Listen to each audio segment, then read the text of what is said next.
Hello students, welcome back to my YouTube channel professor Shubham Tiwari. बात करेंगे आज आपके hashtag number 10 F BCom semester 1 mathematics का जो आपका सीरीज चालू हुआ है। एफ वाले बच्चे हैशटैग कंटिन्यू, किसी बच्चों को कोई डाउट कंफ्यूजन ना क्रिएट हो इसलिए प्लेलिस्ट ऑलरेडी बना दिया हूँ एफ बीकॉम मैथ्स 1 सेमेस्टर 1 के नाम से। तो किसी बच्चों को डाउट कंफ्यूजन ना क्रिएट हो। एंड हैशटैग आपको अभी तक कंटिन्यू मिले हैं, मैंने कोई गैप्स नहीं रखा है। मैंने बोला भी था कि मैथ्स, अकाउंट एंड इकोनॉमिक्स में कोई गैप नहीं दिखाई देगा। अभी फिलहाल तो आपका मैथ्स एंड अकाउंटिंग का सीरीज चालू हुआ। इको में पहले से ऑलरेडी इंपॉर्टेंट क्वेश्चंस दिया हूं, ताकि जो बच्चों को ऐसा लगता है या फिर कुछ प्रॉब्लम्स होगा जिससे डिले हो जाएगा या सिलेबस नहीं कंप्लीट होगा, तो इको में आप पहले से प्रिपरेशन करते रहो, ज्यादा बेस्ट रहेगा आप लोग के लिए भी और मेरे लिए भी। बात करेंगे ज्यादा प्रॉब्लम्स क्रिएट होते हैं मैथमेटिक्स को लेके, क्योंकि इकोनॉमिक्स में ऑलरेडी काफी कॉन्सेप्ट आपने 12th लेवल में भी किया था। तो प्रॉब्लम सबसे ज्यादा मैथ्स को लेके, क्योंकि यहाँ पे एसपी वाले बच्चे भी जुड़े हुए हैं एंड मैथ्स वालों के लिए तो इजी है, बट डिसीजन थ्योरी कहीं पे देखा नहीं था उन्होंने। मीन्स कुछ ऐसे टॉपिक्स है जो मैथ्स वाले भी नहीं देखे, तो उनके लिए थोड़ा सा स्कोरिंग का एक चांस बनता है।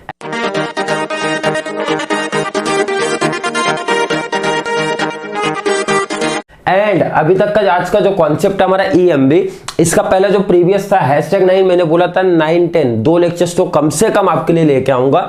अगर कमेंट में और आया कि सर इस टाइप के सम और लीजिए, अभी तक के कॉन्सेप्ट हमारे क्लियर नहीं हो पाए हैं, तो उनके लिए और लेके आऊंगा। जो बच्चे कंटिन्यू सीरीज के साथ जुड़े हो उनको पता होगा कि सर ईएमबी का ये चौथा लेक्चर प्रोवाइड कराया जा रहा है। दो में सर, मतलब अगर मैं बात करूं सर, ईएमबी का जो क्वेश्चन आता है प्रैक्टिकल, जो मतलब आपको ध्यान में रखना, दो टाइप के क्वेश्चन सर बन सकते हैं। दो टाइप में से एक ही टाइप आएगा, ये तो आपको ही पता। सर एक टाइप कौन सा?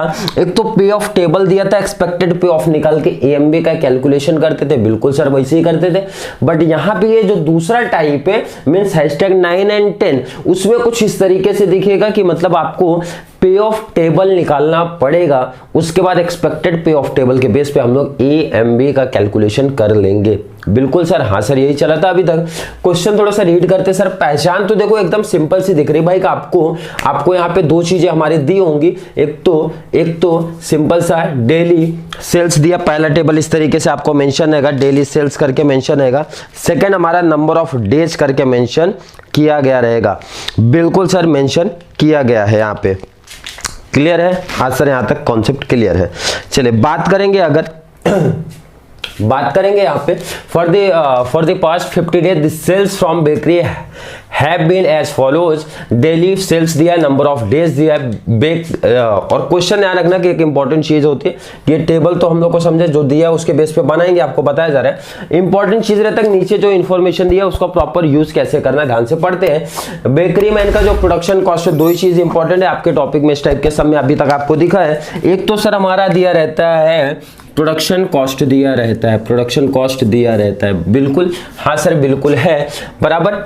एंड सेलिंग प्राइस दिया रहता है, सेलिंग प्राइस दिया, ये तो लास्ट वाले सम के जैसे दिख रहा है, सम अमाउंट तो सेम ही दिख रहा है, बट एक छोटा सा चेंज उन्होंने किया। क्या किया देखो इधर, और आगे की कहानी तो उनकी सेम है। पे ऑफ टेबल ही बनाने के लिए बोला गया and determine optimal act using EMB, means वो तो वही कहानी है, बट एक छोटा सा चेंज किया है कि ये हैशटैग नंबर 9 वाले में आपको नंबर ऑफ डेज नहीं था, वहां पे प्रोबेबिलिटीज दी हुई थी। हाँ सर हमको दिया हुआ था, इसमें कोई डाउट कोई कंफ्यूजन नहीं है हमको, बिल्कुल है, हाँ सर है। अब थोड़ा सा ध्यान रखना आप लोग, एक बहुत ही इंपॉर्टेंट चीज, क्या इंपॉर्टेंट चीज रहेगा वो थोड़ा सा ध्यान में। इंपॉर्टेंट चीज है सर कि अब ध्यान से देखना, सुनना, समझना, इसलिए बोलता हर एक हैशटैग सिमिलर है, तो ऐसा देख के भागने का नहीं। मैथ्स वाले बच्चे होते तो भी ध्यान रखना। क्या चेंज किया सर? नंबर ऑफ डेज दिया है, प्रोबेबिलिटीज दिया था लास्ट वाले सब में, तो इसमें कैसे निकालना है, क्योंकि उसका यूज तो है, वो तो कॉमन है, वो तो यूज होगा ही।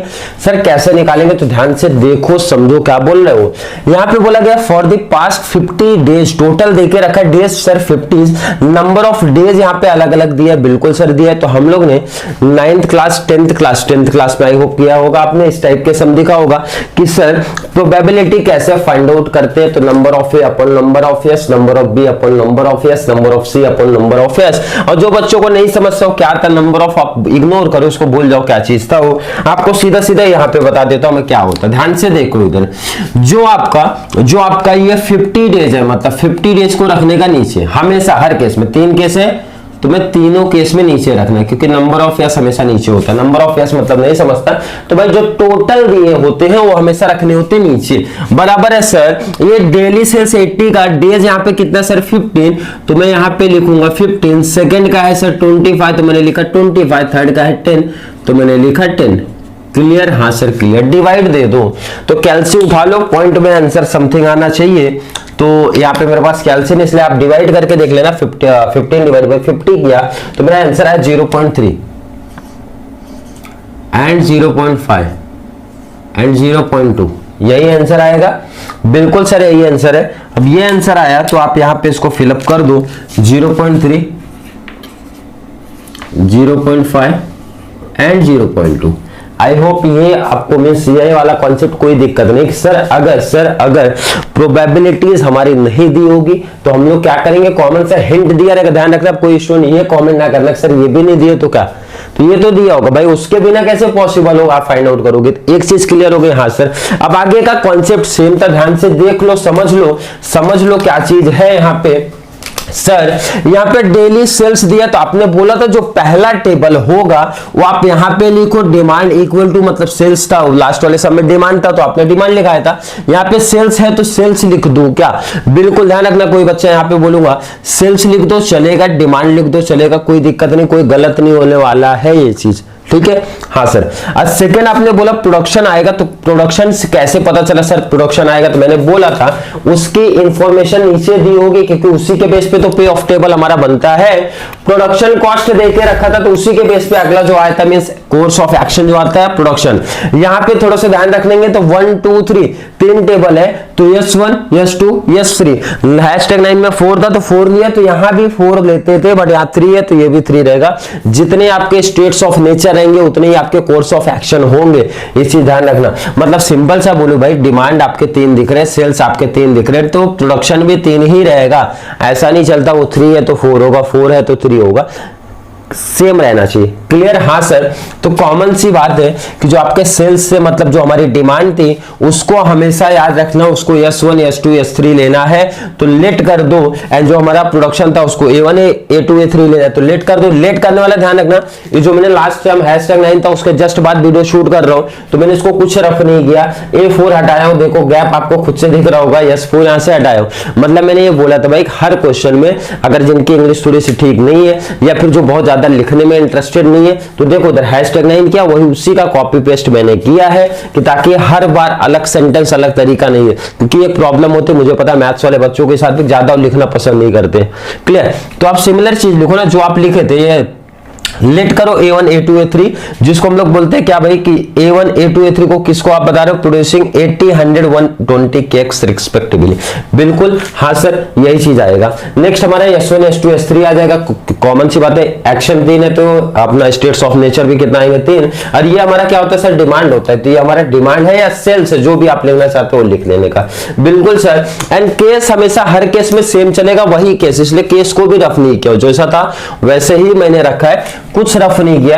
जिनको #9 नहीं समझा था वो यहाँ पे समझने की कोशिश करो, क्या कंडीशन से पे ऑफ टेबल बनाने के लिए बोल रहे। कंडीशंस 2 ही बोलूंगा मैं, demand is greater than production, तो रूल लगेगा अलग, मींस फॉर्मूले लगेंगे अलग, कैलकुलेशन करना पड़ेगा पे ऑफ टेबल का अलग। और अगर दूसरा केस है डिमांड इज लेस देन और इक्वल टू प्रोडक्शन, अगर डिमांड हमारा छोटा है प्रोडक्शन बड़ा है या फिर इक्वल है, तो फॉर्मूला लगा दूंगा दूसरा, जो कि आपको यहाँ पे दिख रहा है। तो सर ऑलरेडी हमको समझा था, बट फिर भी लिखता हूं मैं। S1 हमारा कितना है सर 80 है, बिल्कुल है। सेकंड हमारा सर कितना है 100 है, बिल्कुल। एंड ये हमारा 120 है, तो लिख दो तो थोड़ी सी आसानी होगी, 80 100 120। इसमें समझने के सब बच्चे ट्राई करेंगे कि #9 में जिनको नहीं समझा तो यहाँ एटलीस्ट ट्राई करो कि पूरा कॉन्सेप्ट समझे कि कौन से 2 रूल, बस आपको यही तो ध्यान में रखने भाई ये 2 रूल कैसे लगेंगे। क्लियर? चलो समझने की कोशिश थोड़ी सी करते हैं। प्रोडक्शन 80 है, डिमांड 80 है, 80 दोनों सेम है सर, पहला केस की दूसरा केस, पहला केस लगा दो कि दूसरा केस लगाऊं, तो सर इक्वल वाला रूल बोलता है सेकंड केस लगेगा, बिल्कुल मैंने बोला सेकंड केस ही लगेगा। तो मैंने बोला एसपी मींस होता है सेलिंग प्राइस, सेलिंग प्राइस दे के रखा क्वेश्चन में 20 दिया है, नहीं सॉरी सेलिंग प्राइस तो 12 दिया है, मल्टीप्लाई डिमांड, डिमांड मेरा कितना है 80 है, बिल्कुल सर 80 है, माइनस कर दूंगा PP means purchase price means purchasing cost, production cost जो भी आप बोल दो। कितना है सर 8 है, मल्टीप्लाई प्रोडक्शन कितना है सर 80 है। कैलसी आप लोग उठा लो 960 माइनस 640 माइनस करो, कितना डिफरेंस आ रहा है वो लिख दो सर। 320 का डिफरेंस आया। किसी का कुछ डिफरेंस आएगा तो मुझे बता देना। क्लियर।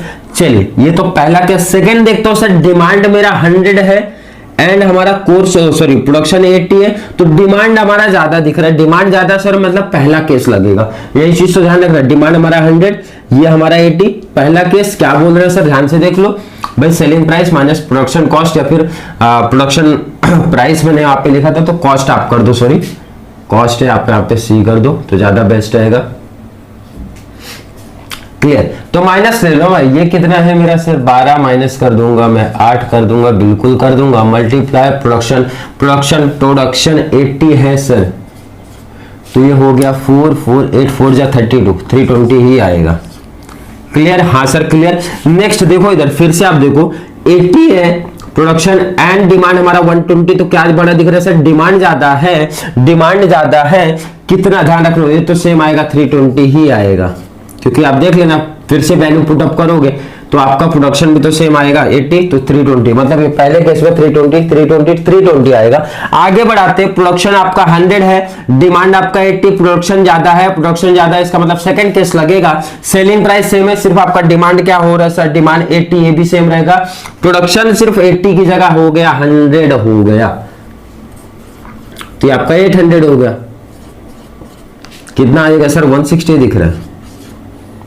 क्लियर है। हाँ सर क्लियर है। नेक्स्ट बढ़ा दो 100 इक्वल है, मतलब यही केस रहेगा, तो ये सेम सिर्फ डिमांड प्रोडक्शन चेंज कर दिया करो, बस बाकी सेम रखो। डिमांड कितना सर, अब डिमांड आपका सर 100 है, प्रोडक्शन कितना सर, ये तो 100 ही है, तो ये चेंज होगा कितना सर, मल्टीप्लाई करो कितने का डिफरेंस दिख रहा है सर 400 का। मैं आंसर चेक करते हुए चल रहा हूं। क्लियर। हाँ सर क्लियर। 120 है 100 है, 120 100 मतलब सर डिमांड ज्यादा प्रोडक्शन कम, डिमांड ज्यादा प्रोडक्शन कम, मतलब पहला केस। तो ये आपका 4 मल्टीप्लाई प्रोडक्शन कर दो तो 400 आएगा।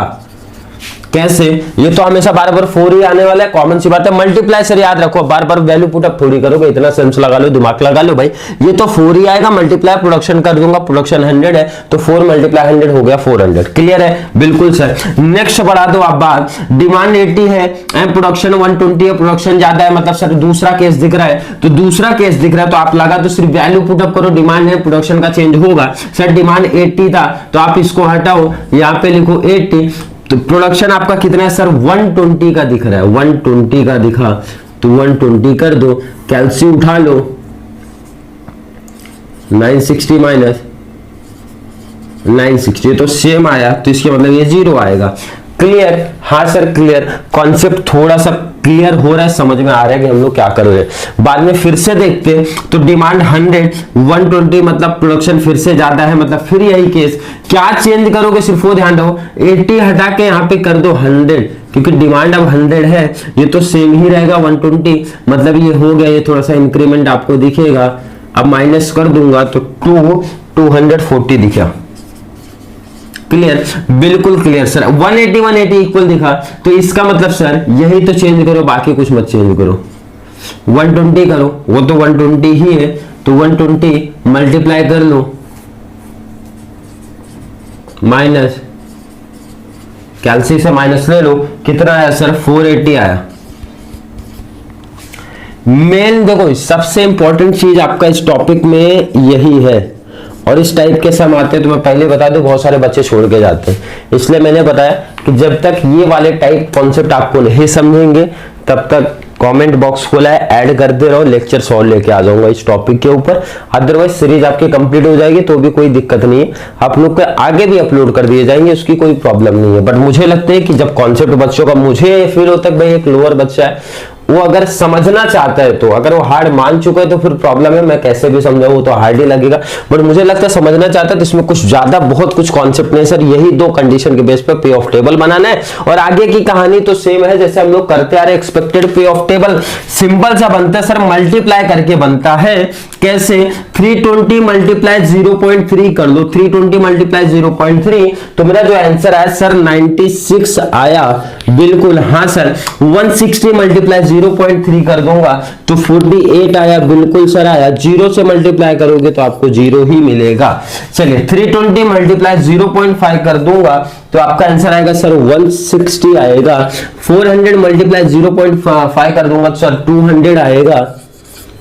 240 मल्टीप्लाई 0.5 कर दूंगा तो सर 120 आएगा। नेक्स्ट 320 मल्टीप्लाई 0.2 करूंगा तो सर 64। 0.2 मल्टीप्लाई 400 तो आपका आंसर आएगा 80 एंड 96। क्लियर है? हाँ सर क्लियर है। AMB निकालना है तो तीनों का समेशन एक्शन का 96 प्लस 160 प्लस 64, तीनों का टोटल करो और टोटल बताओ। 320 आया। बिल्कुल। ये तीनों का टोटल 328 आया। बिल्कुल सर आया। इस तीनों का टोटल मैंने किया तो सर कितना आया? 216 आया। अब आगे का हम लोग का कॉन्सेप्ट सर क्लियर है कि EMB कैसे निकालते हैं। सर आपने बताया था जो मैक्सिमम आएगा वही तो हमारा आंसर होगा। मीन्स हमारा A2 आंसर है। A2 आंसर है जहां पे हमारा डेली सेल्स कितना होना चाहिए सर? डेली सेल्स हमारा 100 होना चाहिए। यही तो फाइनल आंसर है। क्लियर? हाँ सर क्लियर है। मीन्स A2 जो हमारा है बेस्ट कोर्स ऑफ एक्शन होगा अगर हम लोग EMB का यूज करते उससे फाइंड आउट करेंगे तो। एंड A2 हमारा क्या, तो यहाँ पे क्वेश्चन में देख लेना 100 डेली सेल्स का रूल बोलता है तो वो आपको वहां पे लिख देना है। तो यहां तक कॉन्सेप्ट आई होप आपका क्लियर हुआ रहेगा। फिर भी किसी बच्चे को इस टॉपिक में डाउट कंफ्यूजन क्रिएट हो रहा है, आज कंटिन्यू दोनों वीडियो आपको मिल गई है तो मुझे लगता है जो बच्चों ने देखा होगा कमेंट बॉक्स करेंगे तो हैशटैग जस्ट अगला ही और ऐड कर दूंगा मैं। मींस और क्वेश्चंस आपके लिए लेके आ जाऊंगा। बट अगर कॉन्सेप्ट क्लियर है तो भाई अच्छे अच्छे कमेंट कर देना, लाइक कर देना, अच्छे अच्छे कमेंट कर देना कि हाँ सर कॉन्सेप्ट क्लियर हो गया। नेक्स्ट पार्ट लेके आइए। मींस आगे की EMB का दोनों कॉन्सेप्ट हमको क्लियर हो गया जिसमें हमारा पे ऑफ टेबल दिया रहता था, ये तो करने आ गया। एंड इस टाइप के भी क्वेश्चंस हमको समझ में आ गए हैं या फिर आपको और वीडियोस इस टॉपिक पे चाहिए तो वो भी आप कमेंट कर देना सर। और 1 से 2 लेक्चर्स आप लेके आइए तो और 1 से 2 लेक्चर्स आपको इस टॉपिक से मिल जाएगी। तो जैसे चैनल वीडियो के एंड में बोला जाता है भाई चैनल का लिंक शेयर कर दे रहे हो। FY BCom, FY BAF, BMS 3 को शेयर कर दे रहे हो ताकि FY BCom, BAF, BMS के भी स्टूडेंट्स इस चैनल के थ्रू जुड़ते रहे। और जितने ज्यादा FY BCom, BAF, BMS के स्टूडेंट्स जुड़ते रहेंगे उतनी ज्यादा सेमेस्टर्स आने वाली जो आपकी होने वाली है बहुत ही अच्छे तरीके से आपकी व्यूज मिलेंगे। हर एक सब्जेक्ट के में जितने ज्यादा पॉसिबल हो पाएंगे सीरीज आपको प्रोवाइड की जाएगी। चलिए मिलते हैं नेक्स्ट क्लास में, तब तक के लिए थैंक यू सो मच।